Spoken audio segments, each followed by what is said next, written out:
Good afternoon, everyone. It gives my great pleasure to do the formal introduction for our guest today, Dr. Daniel Ksepka. Dr. Ksepka is the curator of the Bruce Museum in Greenwich, Connecticut. He completed his BS at Rutgers University and his PhD at Columbia University. In addition to his curatorship at the Bruce Museum, he is a research associate at the Field Museum of Natural History in Chicago and a research collaborator at the Smithsonian Institution National Museum of Natural History. To quote one of his web pages, "Museums are my home." He is a paleontologist who uses fossil data to reconstruct the timing of modern bird evolution, allowing him to understand how events like extinctions, climate change, and plate tectonic events influenced avian evolution.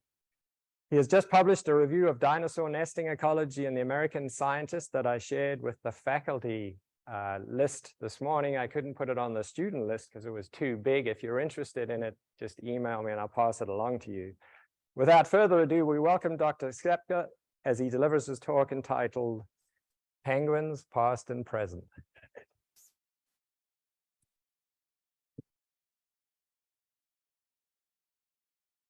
All right, it's penguin time. I'm gonna press share. Oop. Are we good on AV? All right. Yes? Okay. Well, thanks for coming out today and thanks for inviting me here. I am going to talk about the evolution of my favorite group of birds, the penguins. And I'm going to cover a lot of discoveries that have taken place in New Zealand. I really wanted to focus on that because that's where a lot of the news in study of ancient penguins is happening these days. Don't seem to, oh, there we go. So I'll just introduce myself briefly. I'm a curator at the Bruce Museum. This is a picture that we're all very proud of because this is our new wing. It hasn't actually opened yet. It will be opening this spring, but we've been working on it for the last about 3 years and planning it for about the last 7 years. And this is going to double our size and add a lot of new amenities like our new auditorium and gift shop and restaurant. So we're super happy. And when I got hired at the Bruce Museum in 2014, they said, "What will your first exhibit be?" And I said, "Penguins." And they said, "That sounds great, but we're going to save it for the new wing, which will be opening in 2018. Well, here it's 2023, and we're actually finally going to get to put that show on. So I've had a long time to think about this, and this is how we've been working. These are some of my new friends. We've been acquiring penguins from zoos and aquariums when they die of natural causes, and we've been bringing them back to life as taxidermy. We've also been collecting fossils. We've been doing 3D scans so we can make replicas of fossils in other countries. We have 2 penguin mummies, believe it or not, and videos even of robotic penguins that can swim underwater autonomously or fly through the air because they're filled with some type of gas. So this is my son, Michael. I spoke here in 2017, and that was quite some time ago. And he was a little tiny baby, and this was his very first out-of-state road trip. And so this is a really great memory for me, and it's wonderful to be back. And I just wanted to say a lot has changed since then. He's in kindergarten now, and he has a 3-year-old sister. And so maybe that's an awkward segue or a quick way to cram my kids in, but a lot has changed in the world of penguins too. So this talk is going to have a little introduction that's similar to last time, but most of it's going to be discoveries that happened since that first talk. So I always like to begin with an introduction to living penguins before working into the fossils. And I'm interested in how many species of penguins do you all think there are today? Anyone want to shout out a guess? 100 or 13? Anyone in between that? Lower, higher? Who thinks more than 13? Who thinks less than 13? More? Less? Now you guys are smart. All right. So there's about 20 living species of penguins today. These are beautiful photographs by Tui Delroy. She's a nature photographer who's worked with us for this exhibition. So a lot of her work will be on the walls as exhibit graphics. And these are the 20 living species of penguins that we have today. I say about 20 because there's a little bit of debate. We actually recently sequenced the complete genomes of all penguins. And that's another amazing thing to me. Back when little Michael came up here in 2017, I would not think we'd have the bandwidth or the money to sequence complete genomes of all the penguin species. But now we have them. We actually just published them last year.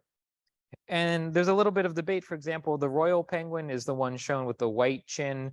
The macaroni is the penguin in the lower left-hand corner. They look very different, but if you look at their DNA, it's clear that they're exchanging DNA. There's interbreeding going on. And so a lot of scientists don't consider these to be two separate species, but rather just populations with that variance in plumage. On the other side of the same coin, these cute little guys, these are the tiniest penguins alive today. They're about 1 foot tall and weigh 2 pounds.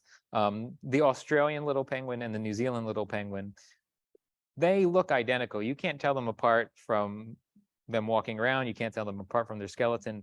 But when you look at their genes, they've been separated for about 1 million years, and they're obviously separated by a very wide distance. And so they're probably a very good species split genetically, but a very difficult one to make in the field. If you just saw them walking by, you'd have no idea which one you were seeing. So these penguins are distributed throughout the entire southern hemisphere. We tend to imagine penguins in icy Antarctic environments, but they actually live pretty much anywhere they can come ashore without worrying about predators. They live on these rocky Antarctic islands.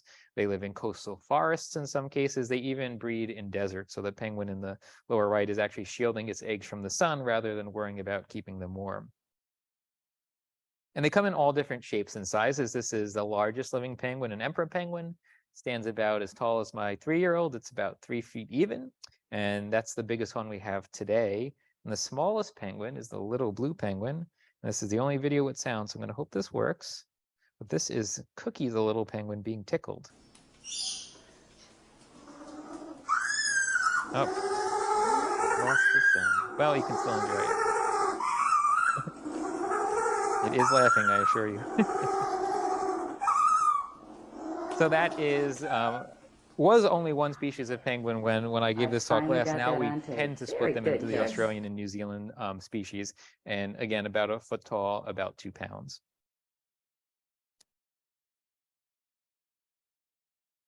So I broke this talk into 5 or 6 little segments. And the first one is called Why Study Penguins? So why might you study penguins? Maybe they're really cute. They're really funny. You want to go to all these exotic places. They're kind of human-like in the way they walk. They're amusing, they're popular. But for me, the reason I took up penguins as the topic of my graduate dissertation was they represent a really great example of an evolutionary transition. So the closest living relatives of penguins are petrels and albatrosses. And to get from that point to a penguin takes about 65 million years. And they're just so much going on. So they're returning to the water to the greatest extent that any group of birds ever has done. It's as interesting as, land hoofed mammals becoming whales or dinosaurs becoming birds. You've got the loss of flight. You've got these ridiculous legs, this waddling gait. The feathers are completely reorganized. The way they reproduce is very unique in the bird world. And so figuring out how that happened gives you a great chance to combine observations from living penguins and from the fossil record. This is a wing of a petrel on top and a penguin below, and you can see how radically different they are. The bones look like they've kind of been run over by a steamroller. They're very widened. They're very flattened. That makes them very stiff and very good at being a flipper, basically. And so they can't fold their wings. Their wings are very short compared to their body, but that's perfect when you're propelling yourself through this very dense medium of the water rather than through the air. If you look inside the bones, they're incredibly dense. On the left here is a pelican femur or thigh bone. On the right, we have a penguin. As you can see how thick that cortex is, there's almost no marrow cavity at all left. That helps them achieve negative buoyancy and sink into the water column more efficiently.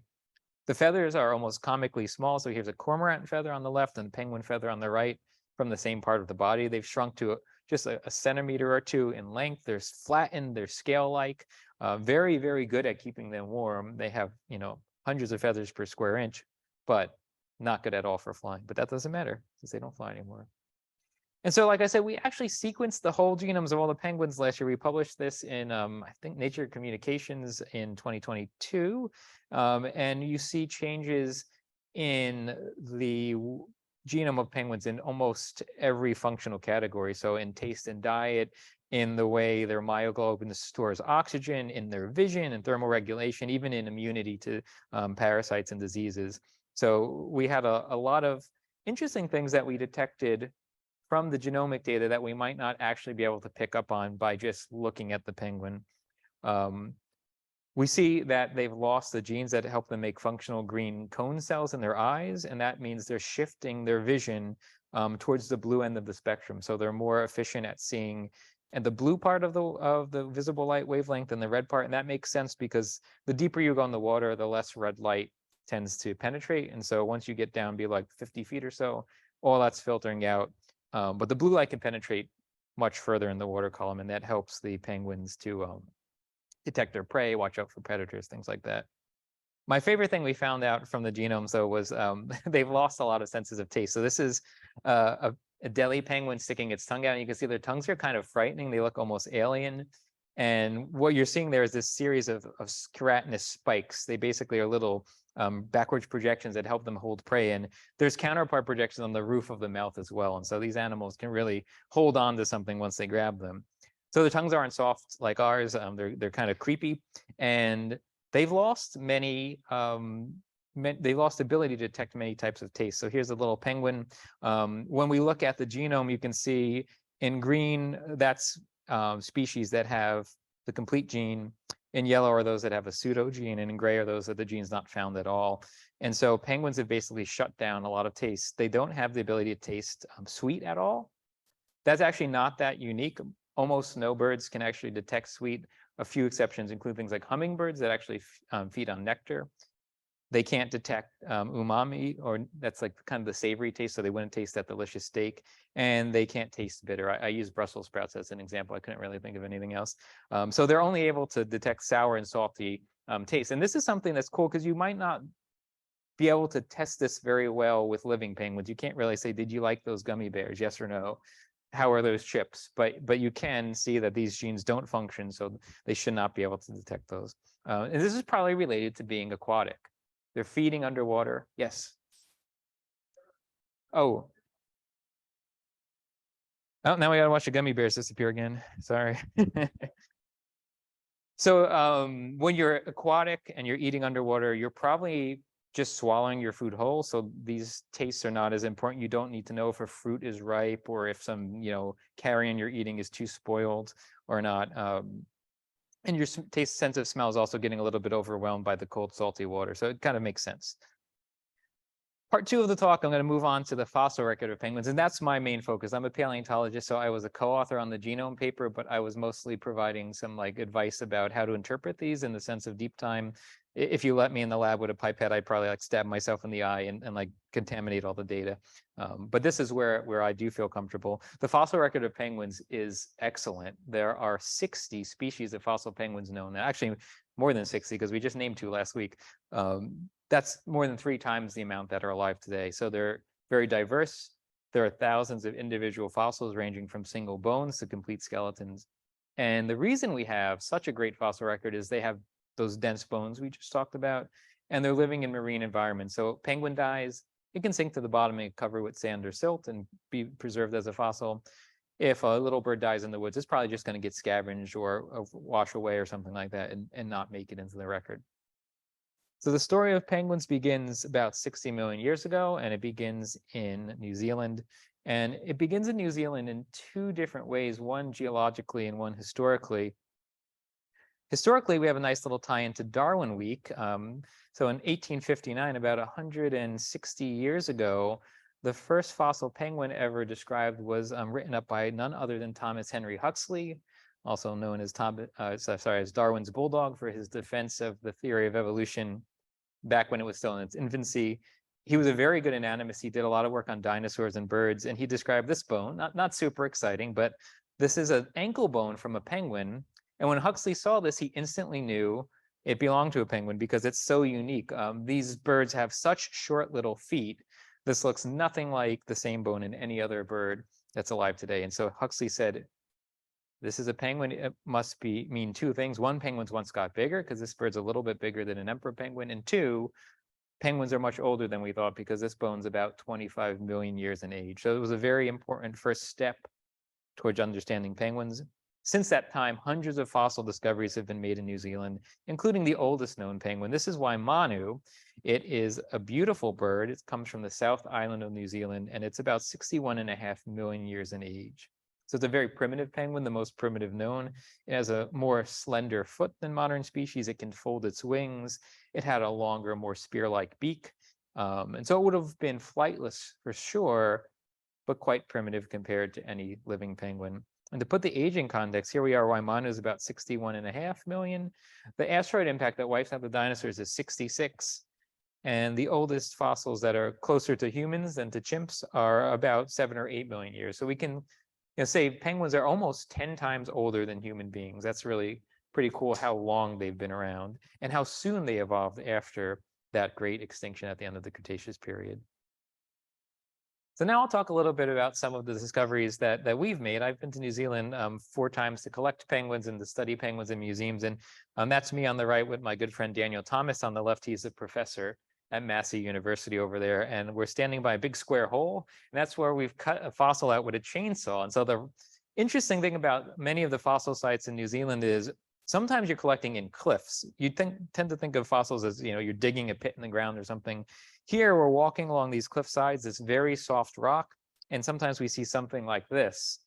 That red cross-section you're seeing is actually a flipper bone from a large penguin, and it's sticking out of that rock where the river's eroded through it, and it's starting to kind of turn red. It's almost rusting in place. And so when we see something like this, we hope there's more behind it, and we end up collecting it. So it's not very Indiana Jones-like uniform because we're basically using little pneumatic tools to chip away at the rock here. And you can see we're excavating around where that bone was sticking out. This turned out to be a pretty good fossil of a penguin called Kairuku that we were able to eventually take back to the lab at Otago University. Here's a flipper of that species. This is a gigantic penguin. It lived back in the Oligocene period about 27 million years ago. For scale, the smaller white bones are those of a yellow-eyed penguin, the species that lives in the same area today.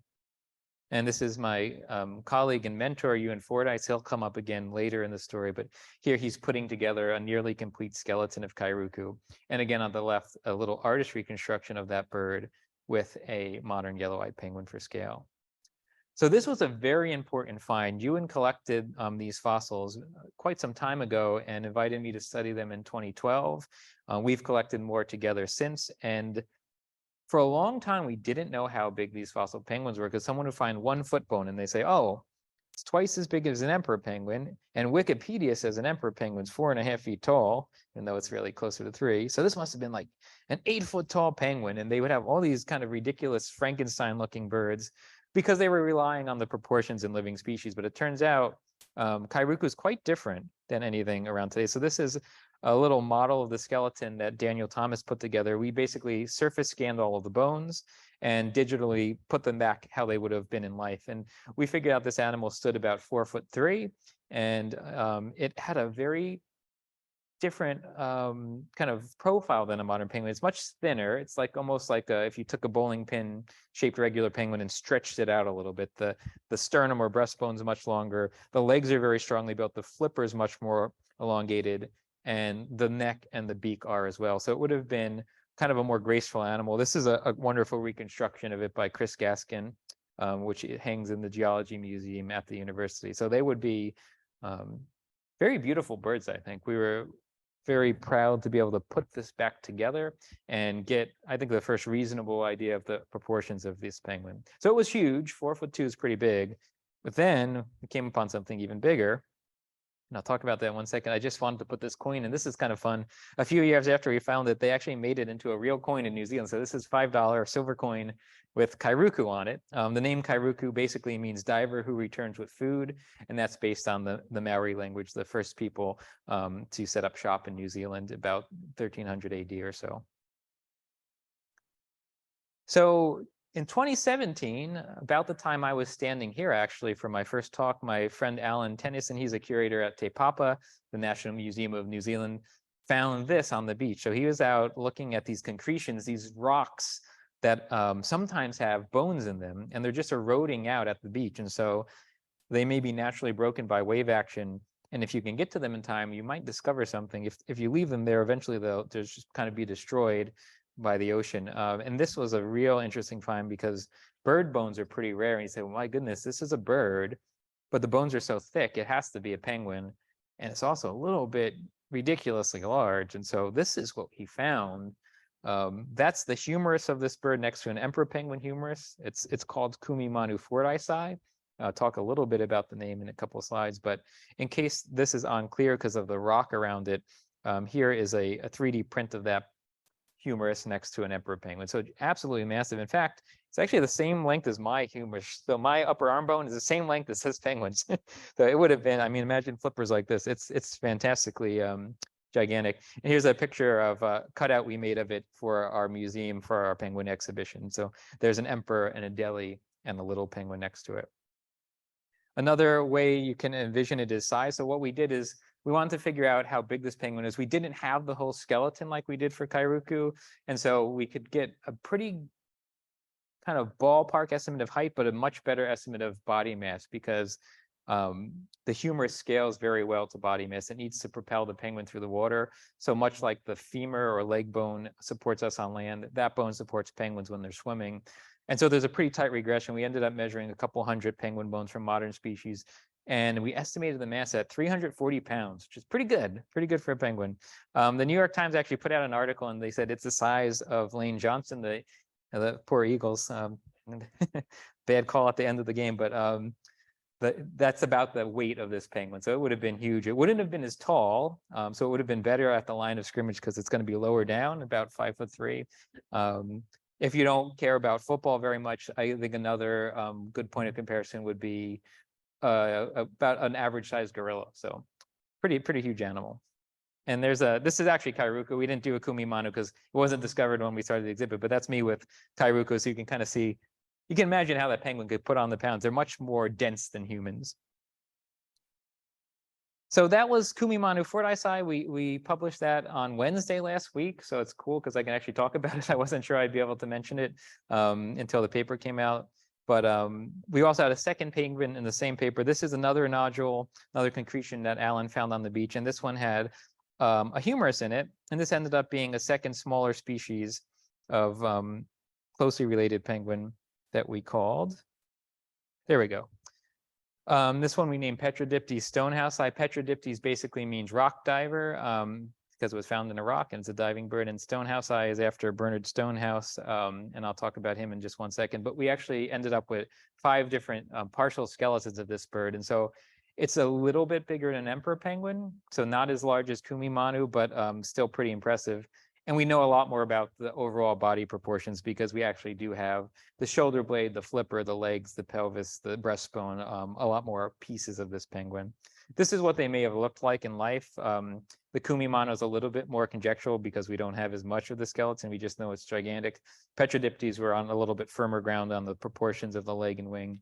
And again, we always use the emperor penguin for scale. We think they stood probably a little bit less upright than the emperor, so you can see them slouching forward a bit, and they almost certainly had much longer beaks based on what other penguins from that time looked like. So this is Ewan. This is one of my, I'm going to move that green thing down for you again. Pull that down. Ewan Fordyce is a recently retired professor at the University of Otago, and he was a really important mentor for me personally, for Daniel Thomas, who's my co-author on this, and for Simone Giovanardi. He's Daniel's graduate student, so it's kind of like having your kid and grandkid honor you when we all got together for this paper. Ewan is a wonderful scientist. He's published huge amounts of papers. He's collected amazing fossils, but he's also a really strong advocate for scientific outreach. So he's built museum collections for exhibits. He has conducted this Lost World Trail where people can drive around and actually see fossils in the ground in New Zealand and teach people how important they are, what we can learn from them. And he's been someone who's always taken the time to help younger scientists kind of get their footing and give them opportunities. So there's no one better we can name a penguin after. Here he is holding a baby Magellanic penguin, which he called the beautiful beshattered creature. And he's a master storyteller. He once told the story of his graduate student losing to a duck in tic-tac-toe. And when he tells the story, it takes 10 minutes. He says he walks in, it's the LA County Fair. They've never been to America before. And his student goes, what's this? You put a quarter in, and a duck walks up, and it taps a little thing, and an X lights up. And he says, oh, I can beat this duck. He puts his O in the square. The duck looks around a little bit, taps its beak. The O lights up again. He said, then Craig started sweating. There's perspiration on his brow, Daniel. He blocked the duck, but the duck had 2 different opportunities to win. The duck wins. A little piece of food falls out. The duck walks back to the corner, lights goes off, and they say, Craig, you got to give it another chance. Like, oh, it was rigged. The computer's telling the duck what to do. He plays the second time. The duck walks right up. XO, XO. Duck beats him in only 3 moves. Everyone's laughing uproariously. He's getting mad because back then a quarter was $1, and in New Zealand that was $2. They finally get him to play again. And the next time he said he puts the quarter in, and the duck doesn't even walk up to the point. It just walks up to its food bowl because it knows it's going to win. And I love this story. I tell this to my kids. When Ewan tells this, it takes like 20 minutes and you finish a pint of beer and you're laughing, so you need to get your inhaler out. It is amazing how he's a storyteller. So for all those reasons, we were thrilled to name the species after him. It's one of the few wonderful acts that taxonomists can do that no one else can do. The other penguin is named after Bernard Stonehouse. This is me with him when I was a postdoc, and this is in 2013. He is quite a legendary guy, and again, someone who, despite being kind of famous and well-known and popular, always will take time to come up to a student, look at their poster, talk to them, and give them some advice and all of that. I met him this year. He actually died in 2014, so I only knew him for a couple months. And we had corresponded about some ideas about a penguin paper, and unfortunately, I didn't know how little time he had left. He was in very good health when I met him, but I guess, you never know how much time you have. So we were happy to name Petrodiptes after him. This is a picture of him when he was younger, and his claim to fame is in 1948. He was an ex-Royal Air Force pilot. He went to Antarctica. They were on an expedition with 11 people, and they got trapped. And so they were supposed to get picked up by a boat, and there was too much pack ice, and they're like, well, we're just going to have to leave you here for the winter. So they were just stuck there in Antarctica, negative 40 degrees, living in tents. I mean, look, if it's like below 10 degrees, I can't go out to my car. I'll just like stay home from work. He lived there the whole winter, and instead of just hanging on for dear life, he's like, I'll just observe the life cycle of the emperor penguins. And we take this for granted. It's like in Happy Feet and March of the Emperors, it's in commercials. But at that time, no human being had ever watched the whole cycle where they lay the egg. The male takes the egg while the female goes out to feed.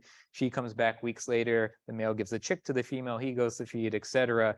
No one had ever seen that whole cycle. So he's the first person to do it. What an amazing way to make lemonade out of lemons when you're trapped in Antarctica.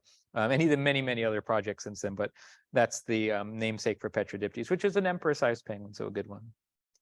So I'm moving on to the fourth of the 5 pieces. This is called Escape from New Zealand. This is how penguins first left New Zealand, because all of the oldest penguins, all of the most primitive penguins are found in New Zealand. So we have a pretty high degree of confidence that's where they originated, that's where they first evolved. And Daniel and I were interested in what let them cross the oceans to a new continent for the first time. And we got this idea why we were like chopping up penguins, because when we were students, we would dissect every penguin we could get our hands on. I was often in the basement of the American Museum of Natural History late at night. And one time a security guard shone a flashlight in. I was in this creepy room with the scalpel, and I looked up covered in penguin blood, and the guy just said, and he kept on going. But this is what I was doing. We're dissecting the wing here. And that line is pointing to the arterial plexus. This is a band of arteries wrapped in veins, and it's a countercurrent heat exchanger. It's a pretty common concept. You've got the hot blood leaving the body core out to the flipper, but that flipper is a terrible thing for shedding heat. It's very high surface area to volume, and so it's like an elephant's ear. It will waste all your body heat if you let it.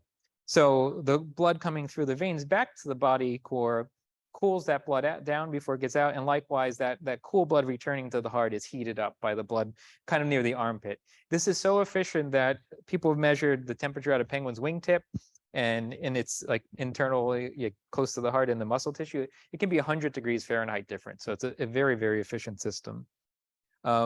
So we wanted to figure out, could you track this into the fossil record? Because again, we're paleontologists. And so there's a system called osteological correlates. There's 3 types of them, and they let you make a prediction of soft tissue from skeletal features. The first type is a negative one-way correlate. This means that skeletal feature is always present if the soft tissue feature is present, but the soft tissue feature can be absent even if you have the skeletal feature. Here's an example: pouches. Animals that have pouches always have these epipubic bones. You can see the line pointing there, and that helps support the pouch. So any pouch marsupial today will have that bone, but you can have that bone and still not have a pouch. The example, the only one I could find was the numbat. This is a great animal.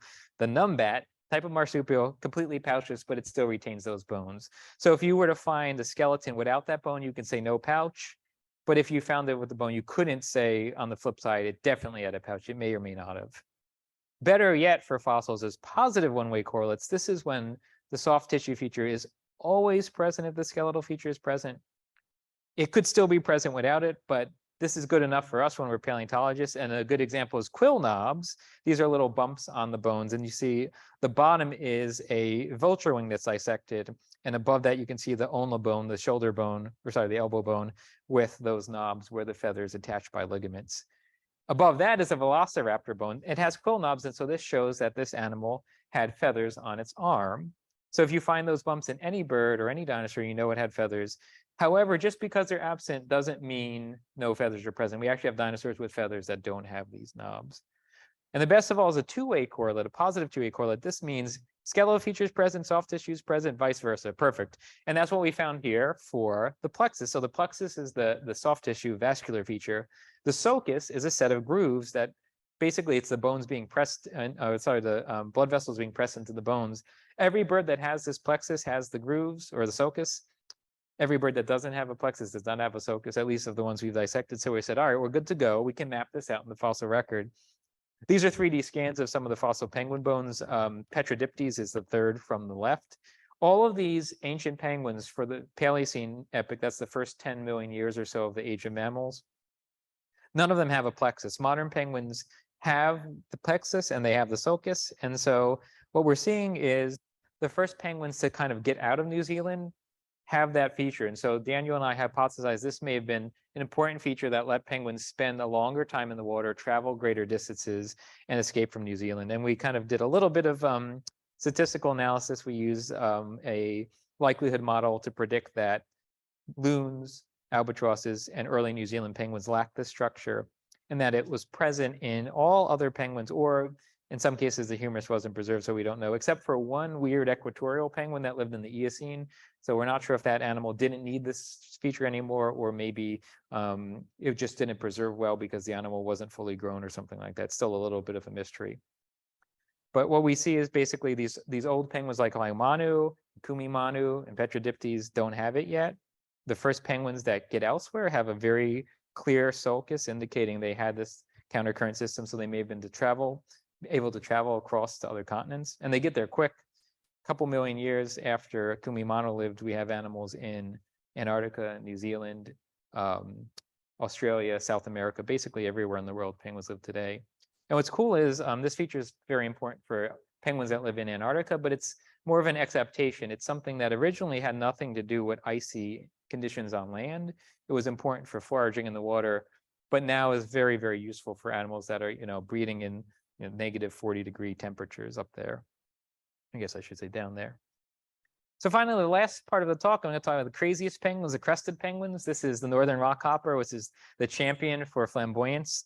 It puts all the other ones to shame. And this is one of a group of 7 living species that have these yellow plumes. They have a pigment called spiniskin that's only found in penguins. It's a unique pigment. It's different than the yellow in birds like canaries or goldfinches. And it's important for breeding. It's for species recognition and for impressing mates. If there's actually been experiments, I wish I can do these experiments. They capture them, they cut their yellow feathers shorter, and then they let them go, and they lose 50% chance of finding a mate. So it's very important for these penguins to have this to attract other penguins. So Daniel and I and some other colleagues actually have recently described a fossil crested penguin that's about 2 million years old, which we call Eudiptes atatu. Atatu is basically dawn in the Maori language because it's the first of this lineage. And it looks exactly like a modern crested penguin in terms of the flipper, the leg, the vertebrae. But the big difference is it has a much more slender mandible. So these crested penguins today have very deep bills, and they have giant tongues. They have those spiky tongues I showed you before, and that helps them catch krill. That's a feature we also see in stiff-tailed penguins, things like Adelie penguins and chinstrap penguins. So this very, very deep bill helps them capture more tiny kind of planktonic shoaling organisms. But the fossil doesn't have that yet. These are all laser scans of different penguins' beaks. And we see this animal is clearly part of the crested penguin lineage, but hasn't evolved that deep bill yet. And so it probably means it's not yet focusing as much on krill. And one of the things I thought was fascinating is the changes we see in the penguin skeleton. There's a lot of big changes in the flipper and the leg early on. The skull is kind of static. It's very long billed, slender billed for tens of millions of years. And you only get all these different forms pretty recently in time, in the last 15 million years. And the deep bills are only coming up kind of in the last 2 million years when we're starting to get glacial interglacial ice age cycles. And so this helps create these massive populations of krill under the Antarctic ice sheets. You can get trillions of tons of these things. They're important for whales. Whales responded by getting much bigger. The largest whales alive today only evolved, 1 million or 2 million years ago. And penguins did not manage to get to be 100 feet long, but they did evolve these new types of beaks that help them take advantage of this food source. So we think that probably happened sometime between 5 and 2 million years ago, and it correlates really well to the beginning of these ice age interglacial cycles. And I thought one really cool tie-in with our genomic data is that penguins, they have only one functional copy of the chia genes that help them, the chitinase genes that help them to digest that chitin, that protein that's in bug shells and shrimp and crustaceans in their shell. You need that if you're eating those animals. A lot of birds have completely lost them. So if you're eating fruit or leaves, or you're a vulture that's scavenging, or you're a hummingbird drinking nectar, you don't need that gene to digest your food. So it tends to get lost. And birds that eat shrimp or birds that eat a lot of bugs, they tend to retain multiple functional copies. And I thought it was weird that penguins lost that, because so many living penguins love krill. It's like their thing. They eat 98% krill diets. But I think this ties into the fossil record again. This only evolved 2 million years ago. So for a very long time, they were probably eating mostly fish, maybe some squid, and not dealing with these small crustaceans. And so they probably lost one by one their ancestral number of chia genes, and ended up luckily retaining one, because otherwise they may never have been able to start eating that stuff like they do today. So the very last part of the talk is the youngest fossil penguin. It also comes from New Zealand. So I tried to keep it in New Zealand the whole time. And this is a species we described in 2019 from the Chatham Islands, which are about 500 kilometers to the east of mainland New Zealand. Beautiful, kind of rugged place. It was colonized by humans around 700 or 800 years ago. And these were the people known as the Moriori. They have a very unique culture. They have these dendroglyphs, these carvings in trees. They're genetically related to the people on mainland New Zealand, the Maori. There's actually a pretty sad history of these islands, which I won't really get into here. But one thing we find in some of the campsites from the original sediments, when we're talking 700 years ago or so, are penguin bones. And Alan, my colleague who found the giant penguin, he also found penguin bones in middens, or ancient cooking sites where people were butchering birds and mammals and whatnot and cooking them up. And they look like this. This is one of the beautiful skulls. The problem is it's really hard to tell crested penguins apart from their skeletons. If you took all 7 species and dumped the bones out into a pile, it would be very hard to sort them together. The main differences are in those head plumes. So these kind of sat around as a mystery penguin for 15 or 20 years. And then Tess Cole, she was a PhD student at the time. She's now earned her doctorate, but she was studying mitochondrial DNA, and she was able to extract mitochondrial DNA from these bones, which was just amazing. And we figured out that this was a new species of crested penguin, which we named Eudyptes warami. It's the red one there. This is a little time plot showing that it probably split from the erect crested penguin, another species that lives in New Zealand, about 2 million years ago. So this was a great species, just kind of already sitting in the museum, but we needed the genetic data to really prove what it was, whether it was extinct, and what it was related to. And it's the only species of penguin that was wiped out by humans. So penguins are lucky in a way. Usually when humans get in contact with flightless birds, it doesn't end well for the birds. We have examples like the dodo, the solitaire, elephant birds, moa, all these wonderful species that were wiped out in the last 1,000 years or so as people spread throughout the globe. But penguins have mostly been spared, probably because they only spend a little bit of time on land in many cases. So they're out at sea. Maybe you don't have enough time to get them all while they're on land. But this is a cautionary tale that penguins can go extinct. And there are many that are endangered today from things like climate change, overfishing, habitat modification.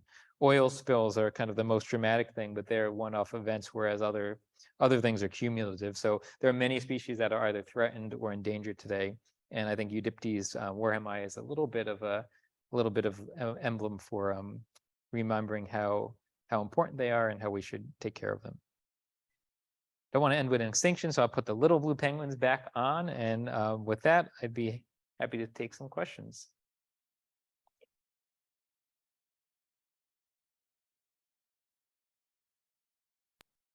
Oh, this is ridiculous. I just realized if I move the cursor out of the side of the screen, the thing goes away, but perfect on the left side.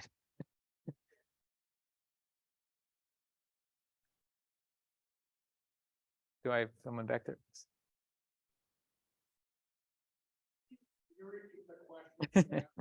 Sure. I was interested in how different mechanisms in the flipper. Do you see the same thing in the leg, like in the birds that incubate their eggs underneath? Do they have to worry about that same issue? Yes, the question is whether there's countercurrent heat exchangers in other parts of the body besides the flipper, and there are. There's at least one in the leg. There's one in the eye, believe it or not, and I believe there may be a few others.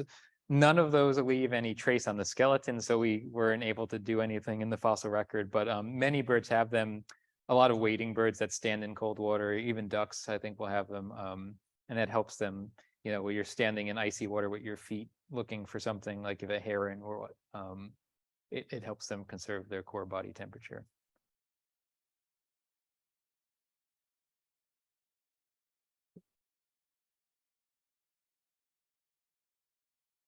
There are a couple of questions online. Okay.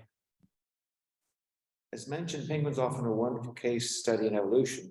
What are one or two general principles or interesting facts of evolution you would share based on your study of penguins?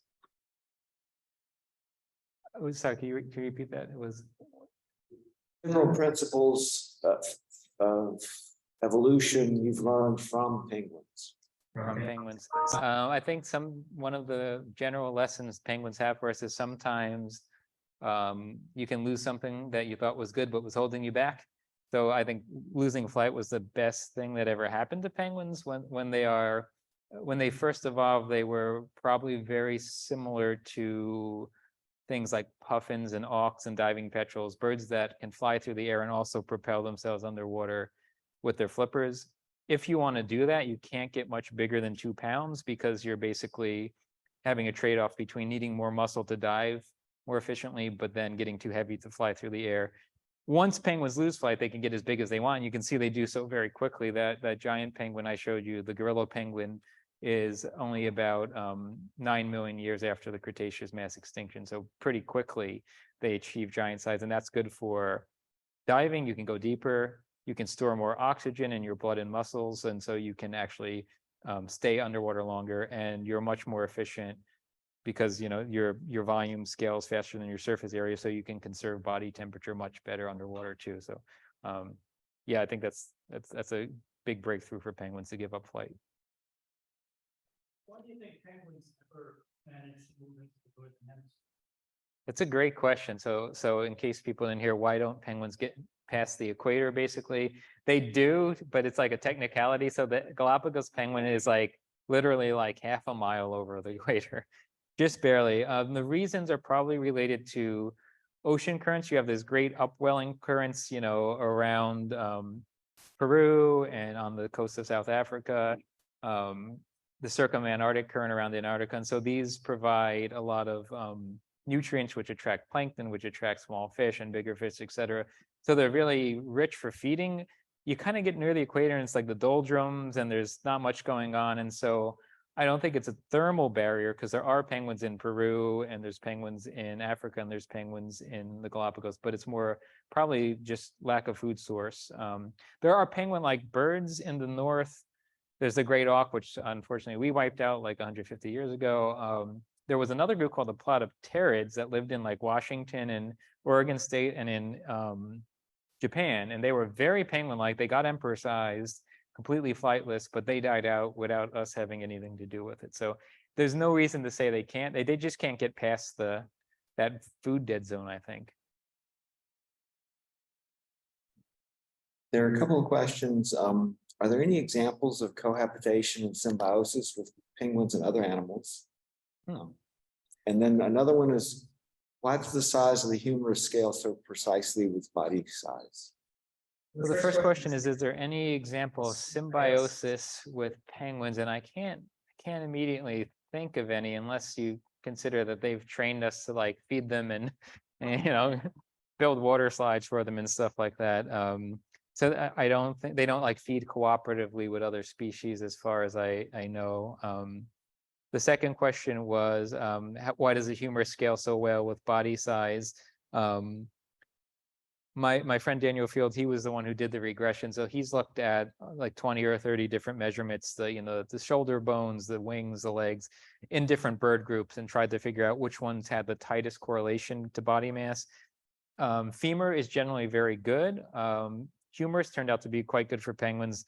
And I think that's because the two that we used that had a very high R value were right here, the width at the shoulder joint, and then the overall length. And I think that's because basically you're transferring all of your thrust from the wing to the body at this joint. And so it has to have some kind of safety value. You can't really skimp there, or you risk basically dislocating your flipper. So I think because they're wing propelled it's even more important than the way they walk on land. I've actually seen a one-legged penguin in Africa just doing completely fine. It was go out and swim, come back, go to its nest, hopping around on one leg as long as its flippers work. So I think because it's so essential to locomotion, it scales well. That being said, the femur is fine too. The leg bone, the thigh bone is good, strong regression. We just didn't have that bone for that particular penguin, so we couldn't use it. Sorry.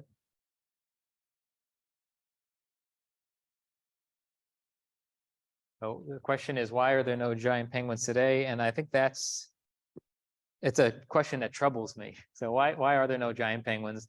I don't think anyone's fully resolved that. The leading hypothesis is probably that we have competition from seals and sea lions from pinnipeds. So around the time giant penguins go extinct, which is roughly 15 million years ago, we see seals and sea lions and their relatives spreading throughout the southern hemisphere. And the big penguins, they're overlapping with small seals. And so it may be competition for food. It may also be competition in terms of breeding space. So you're imagining two penguins and they've got their egg and they're so happy. And then two elephant seals start like fighting on the beach and crush the egg. They really monopolize like what we call haul out territories, where animals who are ocean going and come and lay their eggs. And so that could be part of it. That's something Ken Warheit, a paleontologist who works in Seattle, has suggested quite a while ago. It could also be predation to a certain extent, but I think the nesting thing actually makes more sense to me than food or predation. So we don't really know. That's the best guess right now. It's too bad though. It's kind of sad. Yes. No. Oh, great.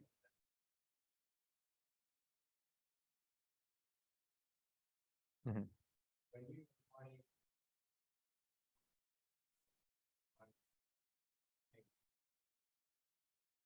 Yeah, so I wanted to be a paleontologist when I was 2. So I wanted to drive trains when I was 1. Then I got into dinosaurs and I never changed again. So I was in graduate school when I started when I was 22, so not that different than 20. And I wanted to work on dinosaurs, and then I realized like every group was being so heavily worked on by other people. But in the museum there was like a drawer that this paleontologist George Simpson had collected in 1930s and 40s, and there were like 200 fossils, and nobody was looking at them at all. So I can just work on these, and they're great because one, it's that transition. It's from flying to flightless aquatic, so it's a great, there's a lot going on there that you can study. And two was like, these fossils were described by the greatest paleontologists of all time in some people's eyes. I don't want to try to redo his work, but he didn't have access to any of these technologies. So we had a skull, 1938, you can just write about it. Now you can CT scan it. So we scanned it and I looked at the brain morphology in the thesis. Then we looked at taking microscope sections from the bones and looking at growth patterns, which weren't known back then. Getting DNA from fossils, that was completely unimaginable at that time. And so there was like 12 different techniques that could be applied to this big pile of fossils. So it was like opportunity and then, oh my God, they're so cool. Look what they're doing. I'm going to go to the zoo now and watch them flying and through the water. And I think just a good question and a good opportunity at the same time. I'm so glad I got out of dinosaurs. I mean, technically they are dinosaurs, but you know, not real dinosaurs. I like the penguins. When penguins swim, do their feathers help keep them warm along with the countercurrent heat exchange? The question is how penguins stay warm, whether they need other features other than countercurrent heat exchange. They do. Penguins have a really great insulatory layer. So if you slice a penguin in half, which we have done, we're gonna have a plastinated penguin in our exhibit. So it's basically preserved by kind of just turning the tissues into plastic, essentially. You'll see the feathers are they're really thick layer. It's like wearing a big downy coat. So they're waterproof on the outside because they use oil from this gland in their tails. And then they're downy underneath that helps trap air and helps trap heat. And then under that, they tend to have a pretty thick layer of fat like blubber. And so together the feathers and the blubber waterproof and insulate them. The flippers don't have much fat. They don't have much of anything. If you dissect the penguin wing, it's like feathers and right under that's basically bone and it's all tendons. So the muscles almost end here and the rest is just tendons going out because they don't need to fold it or anything. So I always said penguin wings would be like the worst bar snack, like a whole bucket of penguin wings. You get like 2 bites. You have to have pretty good sauce to make it worth your time. Yeah, enough beer to eat one penguin wing. We'll do one more question. Have the penguins' methods of protecting their eggs and offspring as well as themselves changed at all through their evolutionary time? The question is whether penguins' methods for defending their eggs and chicks have changed over evolutionary time. I don't know. We don't have any fossil eggs older than a couple hundred years, so we don't really know if fossil penguin eggs were different than modern penguin eggs. I think one obvious difference is if you had Kumimanu, you see little penguins getting attacked by skua or like the seagull we landed, you could just kind of step on it and it wouldn't really matter. So I think the large species were invulnerable probably to some predators that might bother little penguins today. Other than that, it's likely that the male and female raise the egg together, which is what all living penguins do. And that's because it takes a lot of effort to grow those chicks till they can before the seasons change. Some penguins raise their chicks over 6 months or more of time. So I think it would likely be cooperative and similar, but we don't really have any eggs yet. So maybe someone will find one. Thanks very much, Dr. Ksepka. That was a lovely talk, very Thank you. interesting. Fun. If I